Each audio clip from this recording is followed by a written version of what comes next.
আসসালামু আলাইকুম ভিউয়ার্স, আশা করছি যে যেখানে আছেন সবাই অনেক বেশি ভালো আছেন। আজ আপনাদের সাথে শেয়ার করব তেল ছাড়া কাঁচা আমের আচার। অনেক কম উপকরণে কম সময়ে আপনাদের সাথে আমি এই আচার রেসিপি শেয়ার করব। আশা করছি আপনাদের অনেক উপকারে আসবে এবং আমার ভিডিওটি যদি আপনাদের কাছে একটুও ভালো লেগে থাকে তাহলে অবশ্যই লাইক, কমেন্ট, শেয়ার এবং সাবস্ক্রাইব করতে ভুলবেন না। কাঁচা আমের রেসিপি করার জন্য প্রথমেই যা করতে হবে সেটা হলো আমি এখানে কিছু মশলা প্রথমেই ভেজে নেব। যেমন এখানে আমি 6টা শুকনা মরিচ দিয়ে দিলাম, এটা একটু ভেজে নেব।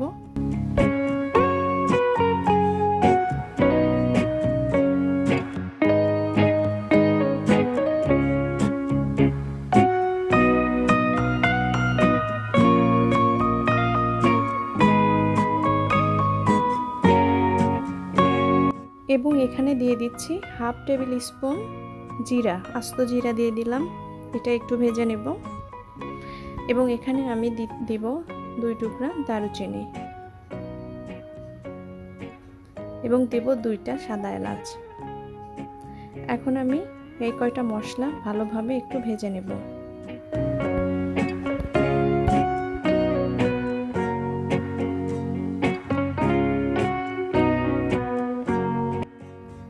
এই তো মশলাগুলো ভেজে নেওয়া আমার শেষ।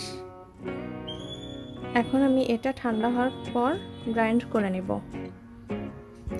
এখন চুলায় আরেকটা প্যান বসে দিয়েছি। এখানে আমি আমগুলা ঠিক এইভাবে কেটে নিয়েছি। কেটে নিয়ে আমি এটা 3 ঘন্টার মতো লবণ পানিতে ভিজিয়ে রেখেছিলাম।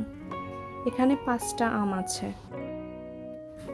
দীর্ঘ সময় আমটা লবণ পানিতে ভিজিয়ে রাখার ফলে আম কেটে রাখার পরে কালো হবে না এবং অতিরিক্ত টক ভাব দূর হবে।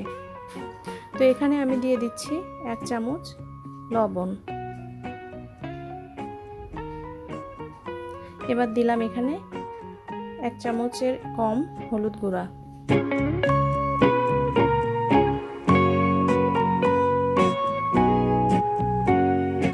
আমি এখানে দিয়ে দিচ্ছি 1 চামচ ধনিয়া গুঁড়া। আর মশলাগুলোর সাথে আমি ধনিয়া এই জন্যই অ্যাড করিনি যে আমি ধনিয়ার গুঁড়াটা অ্যাড করব।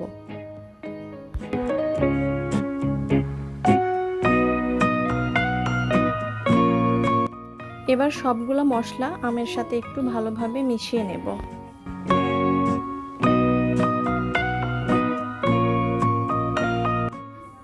হলুদ, লবণ, ধনিয়া ভালোভাবে মিশিয়ে নেওয়ার পর এখানে আমি দিয়ে দিচ্ছি একটা বড় সাইজের রসুন, একদম আস্ত রসুন আমি দিয়ে দিচ্ছি খোসা ছাড়িয়ে। এখন আমি এখানে দিয়ে দিচ্ছি 1/4 কাপ সরিষা বাটা। কালো কালারের যে সরিষা আছে আমি সেটা নিয়েছি।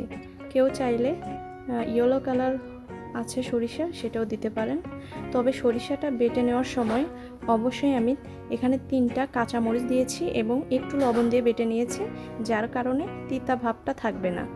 অনেকেই মনে করেন যে সরিষা একটু বেশি হলে তিতা হয়ে যায়, তো তাদের জন্য আমি একটা টিপস শেয়ার করছি, সেটা হচ্ছে সরিষা বাটার সময় অবশ্যই কাঁচামরিচ এবং একটু লবণ দিয়ে সরিষাটা বাটলে একটু তিতা ভাব থাকবে না।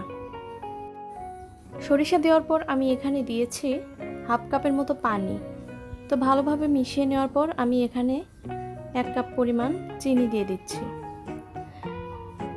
5টা আমের জন্য 1 কাপ চিনি একদম পারফেক্ট আছে।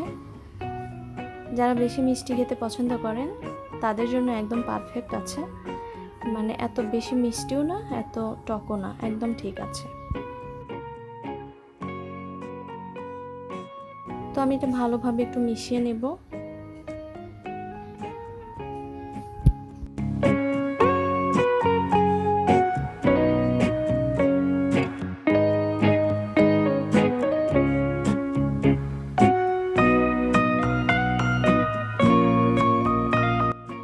ভালোভাবে মিশিয়ে নেওয়ার পর আমি এখন এটা 5 থেকে 7 মিনিটের জন্য ঢেকে দিচ্ছি। 7 মিনিট পর আম থেকেও কিছুটা পানি বেরিয়ে গেছে এবং একদম সিদ্ধ হয়ে গেছে। এখন একটু আলতোভাবে নাড়তে হবে।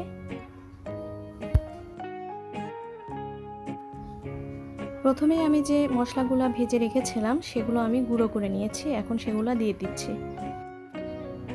যে কোনো আচারের জন্য মশলাটা অনেক বেশি ইম্পর্টেন্ট। এবং দেখেন এই মশলাটা দেওয়ার পর আমের আচারের কালারটা একদম চেঞ্জ হয়ে যাবে।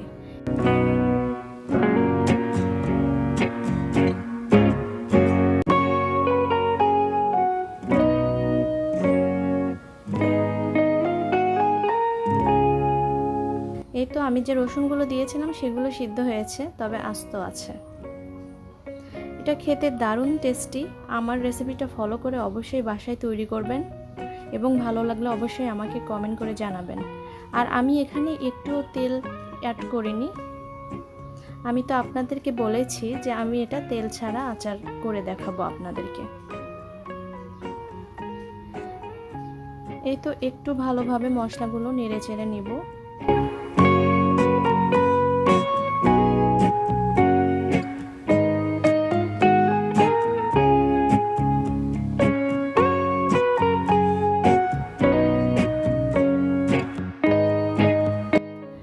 তো রেডি হয়ে গেল তেল ছাড়া কাঁচা আমের আচার। অবশ্যই বাসায় ট্রাই করবেন এবং এটা ঠান্ডা করার পর একটা কাচের বয়ামে হালকা একটু তেল দিয়ে রেখে দেবেন। 1 বছর নিঃসন্দেহে খেতে পারবেন এবং কেউ চাইলে এটা ফ্রিজে রেখেও খেতে পারেন। তো ঠিক আছে, আজকের মতো এখানেই শেষ করছি। আল্লাহ হাফেজ।